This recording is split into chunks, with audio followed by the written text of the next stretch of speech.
नमस्कार, हिमाचल दस्तक में एक बार फिर आपका स्वागत है। मैं हूं आपके साथ मस्तराम डलैल। पेश करते हिमाचल प्रदेश की प्रमुख खबरें। हिमाचल प्रदेश पुलिस जिसने नशे के खिलाफ एक शानदार अभियान छेड़ रखा है और कई नशा तस्करों को सलाखों के पीछे भी भेजा है, लेकिन इसी प्रदेश पुलिस का एक और चेहरा सामने आया है और वो चेहरा ऐसा है जो कि पूरे प्रदेश को सन कर देगा, क्योंकि अब एक ऐसा कुल्लू जिला में खुलासा हुआ है। एक ऐसी स्पेशल टास्क फोर्स टीम थी जो कि नशे को पकड़ने के लिए, नशा तस्करों को पकड़ने के लिए गठित की गई थी और पूरी की पूरी टीम खुद नशा तस्कर बन गई, खुद नशा तस्करी में शामिल हो गई। और ये बड़ा खुलासा इसलिए हुआ क्योंकि जब आरोपी पकड़े गए, तार जुड़े इन्वेस्टिगेशन हुई। उस इन्वेस्टिगेशन में ये पाया गया कि स्पेशल टास्क फोर्स जो कि कुल्लू जिला में तैनात की गई थी, जिस पर दायित्व था कुल्लू जिला की नशा तस्करी को पकड़ने के लिए, लेकिन तस्करों को पकड़ने के बाद उन्होंने उनसे नशा ले लिया और कहा कि आप चले जाइए, आपसे जो हमने नशा बरामद किया है इसका 70% नशा हम रख लेते हैं, 30% आपको दे देते हैं और आप चुपचाप भाग जाइए। यानी कि ना तो उन पे FIR की, ना कुछ किया। और ये नशा 3 करोड़ रुपए का था, जिसमें 2 करोड़ रुपए का नशा उस पूरी की पूरी टास्क फोर्स टीम ने अपने पास रख लिया और 1 करोड़ का नशा उन्हें वापस देकर ये कहा गया कि आप यहाँ से चले जाइए। ना FIR हुई, ना कुछ हुई। और जो पूरी टास्क फोर्स टीम ने, जो पुलिस के जिसमें जवान थे, उसने ये नशा फिर जो रेप पार्टी होती है जिसमें माना जाता है कि बड़े महंगे दामों पर नशा बेचा जाता है, वहाँ बेचने के लिए गोटियाँ फिट कर दी। ये तो अच्छी बात ये थी कि नशा तस्कर फिर कुल्लू की बजाय किसी दूसरे जिला में जाने की बजाय शिमला पहुंच गए और शिमला में उनका पाला यहाँ पर IPS अधिकारी गौरव सिंह से पड़ने वाला था और गौरव सिंह की टीम ने उन दोनों नशा तस्करों को पकड़ लिया, जिसमें एक युवक था, एक युवती थी। दोनों को गिरफ्तार कर लिया और उनसे 500 से ज़्यादा स्ट्रिप्स नशे की बरामद की गई। इन्वेस्टिगेशन में पता चला कि उनके पास सिर्फ 500 स्ट्रिप्स नहीं थी, बल्कि उनके पास 1800 के आसपास स्ट्रिप्स थी, जिसकी कीमत 3 करोड़ रुपए बनती है। और उन्होंने शिमला पुलिस को बताया कि पहले उन्हें पकड़ लिया गया था, नशा बेचने के लिए कुल्लू गए थे, लेकिन कुल्लू में टास्क फोर्स टीम ने पकड़ लिया था उन्हें और उनसे 1800 के आसपास स्ट्रिप्स बरामद की थी, जिसमें से 1300 स्ट्रिप्स कुल्लू पुलिस की उस स्पेशल टास्क फोर्स ने बरामद कर ली। बरामद नहीं की, यूं कि ये उनसे ले ली और कहा आप चुपचाप भाग जाइए, यहाँ से आप फरार हो जाइए। लेकिन शिमला में बचने वाले नहीं थे, शिमला में यहाँ पर आए और यहाँ बाकी बचती 500 के आसपास स्ट्रिप्स बेचने की फिराक में थे, लेकिन शिमला पुलिस ने उन्हें पकड़ लिया। इस पूरी कहानी को बताते हैं कि अब क्या हुआ और किस प्रकार ये मामला खुला। दरअसल शिमला में 1 करोड़ रुपए की LSD जो स्ट्रिप्स होती हैं वो नशे के साथ यहाँ पर बरामद की गई थी, जिसमें एक युवक बाहरी प्रदेश का है, एक हिमाचल प्रदेश की युवती है, दोनों पकड़े गए थे। CID के स्पेशल सेल टास्क फोर्स के 4 पुलिस कर्मचारियों का इसमें लिंक जुड़ा। यानी कि अब इसमें हुआ क्या, दरअसल में ये जो 4 पुलिस के जवान इसमें जुड़े हैं, जिनकी इसमें कहानी जुड़ी है, ये कैसे जुड़ती है।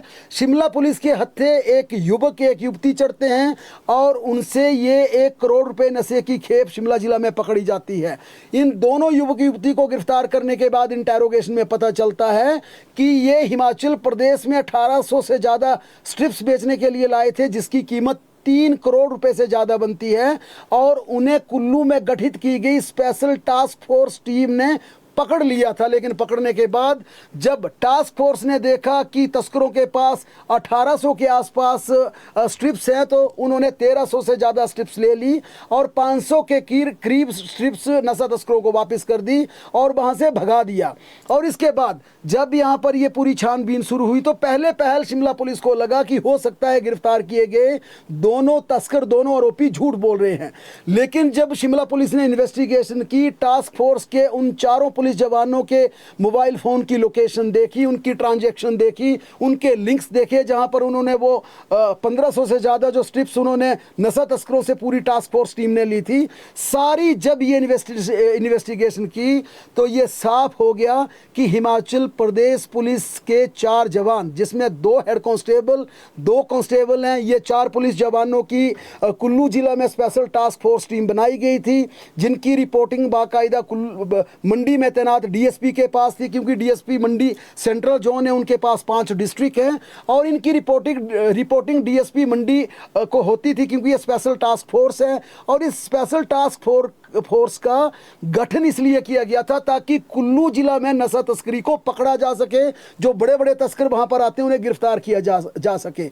लेकिन इन्होंने हिमाचल पुलिस के उस अभियान को धब्बा लगा दिया, जो प्रदेश पुलिस के लोग दिन रात मेहनत करके नशा तस्करी के खिलाफ अपनी जान जोखिम में डालकर दूसरे प्रदेशों से तस्करों को पकड़ रहे हैं, प्रदेश में काम कर रहे हैं। खासकर शिमला पुलिस की बात कीजिए कि किस प्रकार उन्होंने कुल्लू से वहां से भेजे गए तस्करों को यहां पकड़ लिया और इसके बाद 4 पुलिस जवानों की भूमिका को भी पूरी तरह से बेनकाब कर दिया। अब हुआ क्या? अब इन्वेस्टिगेशन में ये पता चल गया कि 1800 से ज़्यादा स्ट्रिप्स थी और उसमें से 1300 से ज़्यादा स्ट्रिप्स टास्क फोर्स कुल्लू की टीम ने अपने पास रख ली थी और उसके आगे चलकर वे तस्करी करना चाहते थे, बेचना चाहते थे, वे रे पार्टी के लिए इस नशे को सप्लाई करना चाहते थे और अपनी बला को टाल दिया, बड़े तस्करों से वहाँ से भगा दिया। आप जाइए, आप यहाँ से चले जाइए, हमें 1300 स्ट्रिप्स मिल गई। उन पे ना FIR किया, ना रोजनामचे में रपट डाली, ना कुछ हुआ। लेकिन कितने दिन ये करतूत छिपती, आखिरकार शिमला पुलिस के जब हत्थे युवक और युवती चढ़े जो कि यहाँ पर नशा तस्करी करने आए थे, 300 से 500 के करीब स्ट्रिप्स को बेचने के लिए आए थे, वह यहाँ पकड़े गए। और पकड़ने के बाद जब 4 पुलिस जवानों का, और ये 4 पुलिस जवान नहीं हैं, इन्हें ये कहिए कि हिमाचल पुलिस के इन शानदार होनहार 4 जवानों को स्पेशल टास्क फोर्स टीम में रखा गया था। और ये टास्क फोर्स टीम थी नशा तस्करी को रोकने के लिए, जिनके कंधों पर दायित्व था कुल्लू जिला में बड़े बड़े नशा तस्करों को पकड़ने के लिए।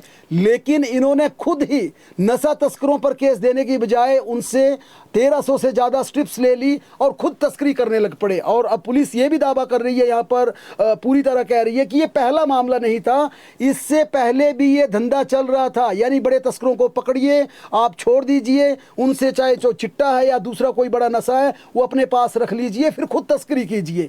ये एक चेहरा पुलिस का, हालांकि इस पर पूरी प्रदेश की पुलिस को दोषी नहीं ठहराया जा सकता, क्योंकि शिमला पुलिस ने साहस दिखाया। इसी शिमला पुलिस ने ना केवल युवक और युवती को पकड़ा, बल्कि युवक और युवती के अलावा जिन 4 पुलिस जवानों का नाम आया, पूरी टास्क फोर्स टीम का नाम, कुल्लू का नाम आया, उन्हें भी गिरफ्तार किया। आज गिरफ्तार कर लिया गया शिमला पुलिस ने।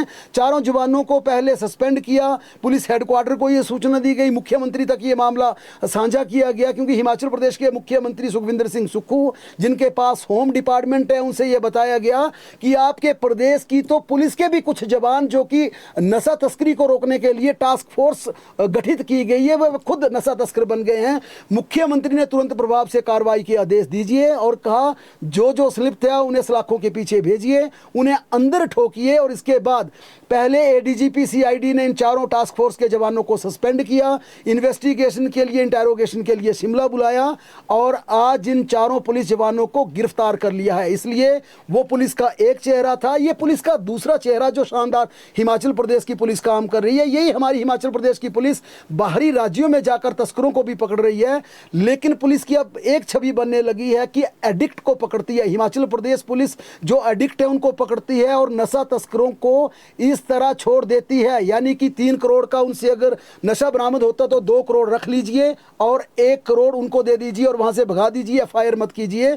अगर गिरफ्तारी करनी पड़ती है तो किसी एडिक्ट की कर दीजिए, किसी इनोसेंट की कर दीजिए, लेकिन बड़े तस्कर को छोड़ दीजिए। लेकिन फिर कह रहे हैं वो वहां का था, वो कुल्लू की एसेट जो स्पेशल टास्क फोर्स की टीम थी 4 के 4 जवानों की, ये घिनौनी हरकत उसने की। लेकिन शिमला पुलिस को यहां शाबाशी देनी पड़ेगी, जिसने ना केवल शिमला में तस्करी करने आए, क्योंकि कुल हम बार बार कह रहे हैं कि कुल जो स्ट्रिप्स थी वो 1800 के आसपास थी, 1300 टास्क फोर्स की टीम ने अपने पास रख ली थी। उन्हें बेचकर वे 2 करोड़ की बजाय 5 करोड़ कमाना चाहते थे, 1 करोड़ की स्ट्रिप्स वापस कर दी थी जिसे तस्कर यहाँ कर शिमला में बेचना चाहते थे। लेकिन शिमला में उनकी नहीं चली, क्योंकि वे BCS में ठहरे थे। और शिमला में पुलिस को जब गुप्त सूचना मिली कि यहाँ पर कोई तस्कर आए हैं, तो 11.57 ग्राम LSD जो कि इसकी स्ट्रिप्सेस होती हैं, ये बरामद कर ली। युवक युवती को गिरफ्तार कर लिया गया और उन्हीं की इंटेरोगेशन में ये पता चला कि उनको पहले भी कुल्लू में पकड़ा गया था। कुल्लू की स्पेशल टास्क फोर्स टीम ने पकड़ा था, 4 के 4 जवानों की पूरी टास्क फोर्स बनाई गई थी, उन्होंने पकड़ा था क्योंकि उनका दिन रात काम था नशा तस्करों को पकड़ने। लेकिन उनके खिलाफ FIR नहीं की गई थी क्योंकि बड़े तस्कर थे, 3 करोड़ का उनसे नशा पकड़ा गया था, 2 करोड़ का अपने पास रख लिया, 1 करोड़ का देके भगा दिया। अब शिमला पुलिस ने ना केवल उनको सस्पेंड करवाया, ना केवल उन्हें नामजद किया, ना केवल इंटेरोगेशन में शामिल करवाया, बल्कि आज गिरफ्तार भी कर लिया। ये भी वही हिमाचल प्रदेश पुलिस है जो पूरी दिलेरी और हिम्मत के साथ काम करती है, जो पूरी तन्मयता से काम करती है और कहीं झुकती नहीं है, ना पैसे के दबाव में, ना तस्करों के दबाव में। यहाँ पर और अकेला यहाँ पर शिमला नहीं है, दूसरे जिलों में भी हिमाचल प्रदेश पुलिस के ऐसे जाबाज, ऐसे ईमानदार जवान हैं जो काम करते हैं। लेकिन पूरी टास्क फोर्स, ये खबर इसलिए बनती है, यहां पर एक कांस्टेबल नहीं पकड़ा गया, अलग अलग जगह के 4 कांस्टेबल नहीं पकड़े गए हैं, पूरी की पूरी टास्क फोर्स जो कि नशा को पकड़ने के लिए कुल्लू जिला में गठित की गई थी, पूरी की पूरी टास्क फोर्स पकड़ी गई है। और प्रूव हुआ है पुलिस की इन्वेस्टिगेशन में, पुलिस की इंटेरोगेशन में, पुलिस के इनपुट में ये सामने आया, वाकई इन्होंने 2 करोड़ के आसपास की स्ट्रिप्स इन्होंने अपने पास रख ली थी और तस्करों को वहां से भगा दिया था, उन पे FIR दर्ज नहीं की थी। और इस 2 करोड़ की अपने पास रखी गई स्ट्रिप्स को आगे रेप पार्टी में 4 से 5 करोड़ में बेचने की फिराक में थे। यहां पर पुलिस का एक ये चेहरा, एक दूसरा चेहरा। बहरहाल यहां पर बड़ी कार्रवाई ये बनती है कि हिमाचल प्रदेश में अगर नशे को जड़ से खत्म करना तो ईमानदार पुलिस वालों की जरूरत है। और खासकर जिस प्रकार से बड़े बड़े तस्करों से पकड़ कर लाया जा रहा है, ऐसे हिमाचल प्रदेश के जाबाज ईमानदार पुलिस वालों की जरूरत है, ना कि टास्क फोर्स में सौदा करने वाले इस तरह के पुलिस जवानों की जरूरत होगी। बहरहाल विधानसभा की खबरों का रुख करें तो प्रश्नकाल के दौरान आज सदन में आउटसोर्स कर्मचारियों का मुद्दा जबरदस्त तरीके से गूंजा। दरअसल करसोग के विधायक दीप राज ने आउटसोर्स कर्मचारियों का मुद्दा उठाया। इस पर सरकार की तरफ से लिखित में जवाब मिला और इसमें यह कहा गया कि आउटसोर्स कर्मचारियों पर सरकार सूचना एकत्रित की जा रही है। इस पर नाराज हुए नेता प्रतिपक्ष जयराम ठाकुर सीट से उठकर बोले, कब तक बचते रहोगे? विपक्ष के सवालों की बौछार से कब तक बचते रहोगे? जयराम ठाकुर ने कहा कि आपने 15,000 आउटसोर्स कर्मचारियों को अलग अलग जगह से नौकरी से बाहर निकाल दिया। आउटसोर्स कर्मचारियों को 6 महीने से आपने ऑनरेरियम नहीं दिया, वेतन नहीं दिया। जयराम ठाकुर ने कहा कि आउटसोर्स की सारी एजेंसियां कांग्रेस के बड़े नेताओं के पास है। इंटरव्यू से पहले आउटसोर्स एजेंसियां नौकरी पाने वाले लोगों से पैसों की डिमांड करते हैं, ये सदन के अंदर जयराम ठाकुर ने आरोप लगाए। हालांकि इस पर तल्ख हुए मुख्यमंत्री सुखविंदर सिंह सुक्खू ने कहा कि जो लोग पैसा दे रहे हैं इसकी जानकारी हमें दीजिए, ऐसी आउटसोर्स एजेंसियों के खिलाफ हम कड़ी से कड़ी कानूनी कार्रवाई करेंगे। मुख्यमंत्री ने यह भी कहा कि यदि नेता प्रतिपक्ष के पास इस तरह के कोई सबूत हैं तो सदन में रखें, अन्यथा झूठ बोला तो फिर जयराम ठाकुर के खिलाफ भी सरकार प्रिविलेज मोशन लाएगी। आज विधायक राकेश जम्वाल और केवल सिंह पठानिया द्वारा स्वास्थ्य क्षेत्र को लेकर पूछे गए सवाल का जवाब देते हुए सीएम सुक्खू ने कहा कि राज्य में 400 MBBS डॉक्टर्स की भर्ती की जा रही है। इसकी चयन प्रक्रिया पूरी होने के बाद अस्पतालों में डॉक्टर की कमी नहीं रहेगी। मुख्यमंत्री ने कहा 6 महीने में किसी भी PSC में स्टाफ की कमी प्रदेश में नहीं रहेगी। मुख्यमंत्री ने कहा कि डॉक्टर्स के वॉक इन इंटरव्यू की जगह लिखित परीक्षा को हमने वेटेज दी है ताकि किसी तरह की गड़बड़ी ना हो और मेरिट के आधार पर डॉक्टर्स नौकरी में आए। उन्होंने कहा कि चंबा मेडिकल कॉलेज में भी हम पहली बार PG कक्षाएं शुरू कर रहे हैं और उन्होंने ये भी कहा कि दूसरे कॉलेज की जो PG की सीट्स हैं उन्हें राज्य सरकार डबल कर रही है। सुलह के विधायक विपिन सिंह परमार द्वारा पशु मित्र को लेकर पूछे गए सवाल के जवाब में मुख्यमंत्री सुखविंदर सिंह सुक्खू ने कहा कि पशु मित्रों की भर्ती पशुपालन विभाग के अधीन की जाएगी। इनकी सेवाएं ठेकेदार के अधीन नहीं होंगी। पशु मित्रों को 5,000 रुपये मानदेय दिया जा रहा है, यानी कि आज इंडिकेशन गवर्नमेंट ने यह दी कि पशु मित्रों को निकट भविष्य में हम रेगुलर करेंगे, इस तरफ आगे बढ़ेंगे। आउटसोर्स के मुद्दे पर भी मुख्यमंत्री सुखविंदर सिंह सुक्खू ने कहा कि हम हिमाचल प्रदेश में आउटसोर्स आधार पर रखे गए कर्मचारियों के लिए बेहद गंभीर है। उन्होंने कहा निकट भविष्य में आउटसोर्स की भर्तियों को कम कर दिया जाएगा, धीरे धीरे समाप्त कर दिया जाएगा और जो मौजूदा वर्तमान में आउटसोर्स कर्मचारी अपनी सेवाएं दे रहे हैं उनके लिए हम एक अच्छी पॉलिसी बना रहे हैं ताकि कम से कम उनका हम एक रेगुलर के बराबर उनको वेतन दे सकें और इसका मामला हमने लॉ डिपार्टमेंट के लिए ओपिनियन के लिए भेज दिया है। लाहौल स्पीति की विधायक अनुराधा राणा द्वारा किसानों से हो रही धोखाधड़ी का मामला उठाया, जिसके जवाब देते हुए मुख्यमंत्री ने कहा कि वर्ष 2025 में प्रदेश के 12 किसानों द्वारा इस तरह के ठगों के खिलाफ किसानों ने मामले दर्ज कर रखे हैं। भाजपा विधायक सतपाल सत्ती के पूछे गए प्रश्न का जवाब देते हुए पीडब्ल्यूडी मिनिस्टर विक्रमादित्य सिंह ने कहा, विभिन्न विभागों में रखे गए मल्टीटास्क वर्कर्स के लिए पॉलिसी बनाने का कार्य हम कर रहे हैं। ये मामला सरकार के पास विचाराधीन है। उन्होंने कहा कि जब तक इनके पास पॉलिसी नहीं बन जाती, इनका मानदेय बढ़ाने पर सरकार विचार कर रही है और हम इनका मानदेय बढ़ाएंगे।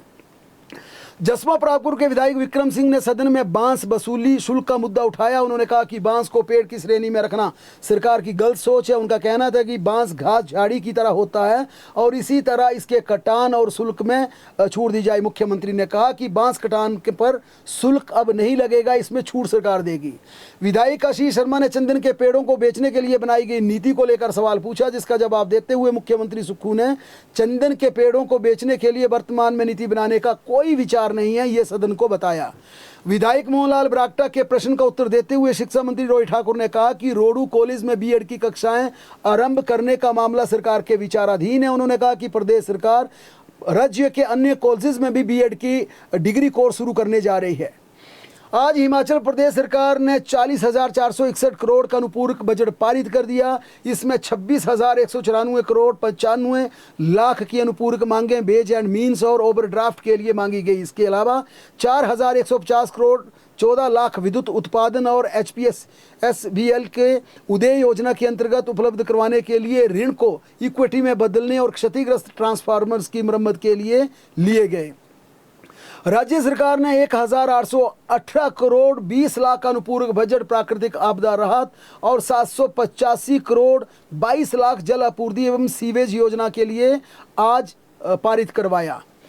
अनुपूरक बजट पेश करने के बाद सदन में दोनों पक्षों के बीच जबरदस्त हंगामा देखने को मिला। नेता प्रतिपक्ष जयराम ठाकुर ने कहा, जब सदन में सप्लीमेंट्री बजट पारित किया जाता है तो इसकी कॉपी साथ में संलग्न की जाती है, अपलोड की जाती है। उन्होंने कहा कि मैं पूरी तरह से आश्चर्यचकित हूं कि जो प्रदेश का टोटल बजट 58,000 करोड़ था, उसका 70% से ज़्यादा आज सप्लीमेंट्री बजट के रूप में पारित हुआ है। उन्होंने कहा इससे पहले आज तक कभी भी सप्लीमेंट्री बजट 18% से ज़्यादा पारित नहीं किया गया। जयराम ठाकुर ने कहा, मुझे लगता है कि सरकार अब इसमें भी कुछ छुपाने का प्रयास कर रही है। इससे पहले सदन में आज दोनों पक्षों के बीच तीखी नोकझोंक देखने को मिली। राज्यपाल अभिभाषण के धन्यवाद प्रस्ताव पर हुई चर्चा में भाग लेते हुए डिप्टी सीएम मुकेश अग्निहोत्री ने पूर्व सरकार के समय में कांग्रेस विधायकों के खिलाफ विधानसभा परिसर में दर्ज की गई FIR का मामला उठाया। इसके जवाब में जयराम ठाकुर ने कहा कि विपक्ष में रहते कांग्रेस के विधायकों ने राज्यपाल की गाड़ी को रोका, उनके साथ धक्का मुक्की की गई, इसी वजह से केस दर्ज हुआ। इसके बाद सदन में चर्चा में भाग लेते हुए भाजपा विधायक राकेश जम्वाल ने कहा कि कांग्रेस के एक मंत्री ने प्रेस वार्ता कर राज्यपाल के स्थानांतरण के बाद भी उन पर टिप्पणी कर दी। यहां तक कि पूर्व उप प्रधानमंत्री लाल कृष्ण आडवाणी को भी नहीं छोड़ा गया। भाजपा विधायक रणधीर शर्मा ने चर्चा में हिस्सा लेते हुए कहा, संवैधानिक संस्था चुनाव आयोग से भी सरकार ने पंचायती राज और शहरी निकाय चुनावों को लेकर निर्वाचन आयोग के साथ टकराव कर विवाद खड़ा कर दिया। उन्होंने कहा सरकार ने हाई कोर्ट के फैसलों पर तल्ख टिप्पणियां की। उन्होंने कहा कि सरकार मीडिया से भी लगातार टकराव कर रही है और पत्रकारों पर सरकार के खिलाफ खबरें लिखने पर FIR दर्ज की जा रही हैं। विधायक केवल सिंह पठानिया ने चर्चा में हिस्सा लेते हुए कहा कि भाजपा हमेशा ही हिमाचल के अधिकारों की विरोधी रही है। सरकार 264 करोड़ का मिल्क प्लांट कांगड़ा में लगा रही है, जो कि विकास भाजपा को नहीं दिख रहा। आज सदन में ईरान, इजराइल और अमेरिका युद्ध का मामला भी गूंजा। शून्यकाल के दौरान लाहौल स्पीति की विधायक अनुराधा राणा ने कहा, हिमाचल प्रदेश में शहरी क्षेत्रों में 25 दिन में और ग्रामीण क्षेत्रों में 45 दिनों में घरेलू सिलेंडर को रिफिल करने की अवधि तय की गई है। उन्होंने कहा ग्रामीण क्षेत्रों में एक सिलेंडर महीने में खत्म हो जाता है, ऐसे में ग्रामीण क्षेत्रों में सिलेंडर को रिफिल करने की अवधि तो शहर की तर्ज पर 25 दिन की जानी चाहिए। 1.5 महीना लोग कैसे इंतजार करेंगे। इसी शून्यकाल में भाजपा विधायक जनकराज ने लोकल एरिया डेवलपमेंट फंड को लेकर सदन में मुद्दा उठाया। हरदीप बाबा ने कहा इसी शून्यकाल के दौरान कहा कि हमारा क्षेत्र पंजाब हरियाणा के साथ लगता है। रोजाना यहाँ से हजारों की संख्या में लोग काम करने के लिए बद्दी नालागढ़ आते हैं, लेकिन जिस तरह से एंट्री टैक्स बढ़ाया गया उससे अब काफ़ी दिक्कतें प्रस्तुत आ रही हैं। वही राकेश कालिया ने कहा कि उनके यहाँ नेता को एक दिल्ली पुलिस ने उनके नेता को गिरफ्तार कर लिया। उन्होंने इसे अभिव्यक्ति की आज़ादी पर हमला बताया। दूसरी खबरों की बात करें तो बजट सेशन के दूसरे दिन की कार्रवाई शुरू होने से पहले भारतीय जनता पार्टी के विधायकों ने विधानसभा परिसर में आज जबरदस्त प्रदर्शन किया। बीजेपी विधायकों के हाथों में नारे लिखकर लिखी गई तख्तियां लेकर विधानसभा परिसर में पहुंचे और आक्रोश रैली निकाली और सरकार के खिलाफ नारेबाजी की। विपक्ष ने सरकार पर वन माफिया सक्रिय होने के भी गंभीर आरोप लगाए। मुख्यमंत्री सुखविंदर सिंह सुक्खू ने मंत्रिमंडल की बैठक बजट सत्र के बीच बुला ली है। 21 मार्च को मुख्यमंत्री सुखविंदर सिंह सुक्खू अपना बजट प्रस्तुत करेंगे। आम बजट पेश किया जाएगा। हालांकि आमतौर पर बजट को अप्रूव करने के लिए कैबिनेट की बैठक बुलाई जाती है, लेकिन बजट 21 तारीख को प्रस्तुत किया जाएगा और कैबिनेट की बैठक 23 को है। ऐसे में माना जा रहा है कि इस बार पेश किए जाने वाले बजट को मंत्रियों से बाई सर्कुलेशन अप्रूव करवाया जाएगा, मंत्रियों के हस्ताक्षर करवाए जाएंगे। इस कारण 21 को पेश किए जाने वाला बजट मंत्रियों से बाई सर्कुलेशन पारित करवाया जाएगा। स्कूल शिक्षा बोर्ड ने इस बार रिकॉर्ड्स में 10वीं और 12वीं कक्षा के परीक्षा परिणाम को घोषित करने के लिए कार्य शुरू कर दिया है। शिक्षा बोर्ड मुख्यालय में परीक्षा के बीच ही उत्तर पुस्तिकाओं के बंडल पहुंचने शुरू हो गए हैं। शिक्षा बोर्ड तैयारियों में पूरी तरह से जुट गया और कहा जा रहा है कि इस बार परीक्षा परिणाम 25 अप्रैल से पहले घोषित कर दिया जाएगा। हिमाचल प्रदेश में स्कूल शिक्षा बोर्ड की 10वीं और 12वीं कक्षा की वार्षिक परीक्षाओं का इस समय अभी आयोजन चल रहा है। 10वीं की वार्षिक परीक्षाएं 29 मार्च, जबकि 12वीं कक्षा की परीक्षाएं 1 अप्रैल को संपन्न होगी। ऐसे में बोर्ड की तरफ से यह दावा किया गया कि 25 अप्रैल से पहले बोर्ड कक्षाओं का रिजल्ट घोषित कर दिया जाएगा। सुप्रीम कोर्ट ने अनुबंध काल की सेवाओं को वरिष्ठता इंक्रीमेंट अथवा पदोन्नति के लिए गिने जाने के हिमाचल प्रदेश हाई कोर्ट के फैसले में दखल देने से साफ इनकार कर दिया है। हिमाचल प्रदेश सरकार ने याचिकाकर्ता प्रियंका नागू के पक्ष में दिए गए हाई कोर्ट के फैसले को सुप्रीम कोर्ट में चुनौती दी थी। सुप्रीम कोर्ट ने राज्य सरकार को झटका देते हुए इस चुनौती को खारिज कर अनुबंध कर्मचारियों को सबसे बड़ी राहत प्रदान की। हालांकि इस मामले में सुप्रीम कोर्ट ने कानून से जुड़े मुद्दे को निर्णय हेतु खुला छोड़ा है। एलपीजी संकट का असर अब तेजी से बढ़ने लगा। हिमाचल प्रदेश विधानसभा के भोजन व्यवस्था को लेकर भी एलपीजी का संकट साफ दिखा। दरअसल हिमाचल प्रदेश विधानसभा के सत्र के दौरान मंत्री विधायकों तथा संबंधित अधिकारी कर्मचारियों को हर दिन विधानसभा के भीतर लंच उपलब्ध करवाया जाता है। इसका जिम्मा हिमाचल प्रदेश पर्यटन निगम के कंधों पर रहता है और एचपीटीडीसी के पास अब कमर्शियल सिलेंडर खत्म होने लगे हैं। ऐसे में होटल हॉलीडे होम जहां पर ये इन मंत्री विधायकों का और अधिकारियों का लंच तैयार किया जाता है, उन्होंने आज चूल्हे पर खाना बनाया, क्योंकि अचानक एलपीजी संकट के कारण विधानसभा का खाना लकड़ी जलाकर चूल्हे पर तैयार किया गया। और ये एक पारंपरिक हिमाचल प्रदेश में इस तरह का खाना बनता है। शादी विवाहों में अब भी ग्रामीण क्षेत्रों में इस तरह का खाना बनता है। खासकर कांगड़ा चंबा में इसे तीन कहा जाता है। तीन खोदकर, जमीन खोदकर तीन बनाई जाती है। चिरोटियों में धाम बनाई जाती है। बिलासपुर में चर कहा जाता है। शिमला सिरमौर में भट्ट कहा जाता है।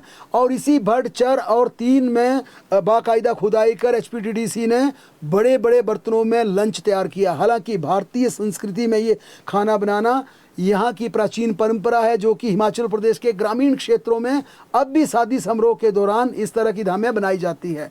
हालांकि चूल्हे पर पके इस खाने का स्वाद विधानसभा सदन में जबरदस्त चर्चा का हिस्सा रहा और विधायक मंत्री सभी कहते रहे कि इतना टेस्टी खाना वाकई चूल्हे खाने का अपना स्वाद है। लेकिन ये एलपीजी संकट के चलते हम पुरानी परंपराओं की तरफ लौटने लगे हैं।